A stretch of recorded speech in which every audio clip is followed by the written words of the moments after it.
school shootings are becoming more prominent. Violence makes the headlines often, and the more our world advances in technology and weaponry, the more we are faced with difficult questions. Will this be a safe place for our children to live in? Are we taking enough measures to be proactive? And how can empathy be taught and prioritized? Although killing seems like a cold-blooded act to commit, according to Lieutenant Colonel Dave Grossman, humans are actually not naturally born to pull the trigger. Unfortunately, film and media still have a long way to go when portraying the act of killing in an accurate manner. War films, for instance, often misrepresent this action. Although soldiers in training may fear dying in war, they also fear having to kill people. This is why veterans often suffer from PTSD as a result. The severity of the trauma will depend on factors, like how close the person was to the victim and what weapon they used to kill them. Depending on the proximity to the victim and the type of weapon used, the trauma can be either.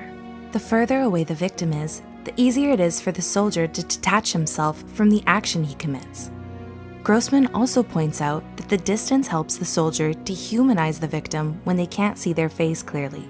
Therefore, they can replace this information with a negative picture they create in their head of the enemy.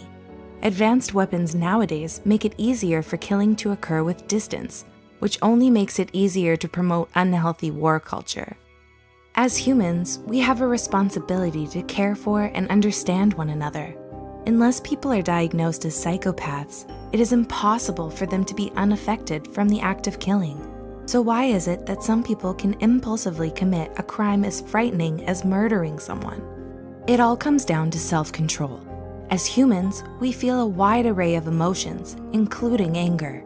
Gunmen are often depicted as angry people all the time, but this is far from the truth. Our brains make it easy for us to be influenced.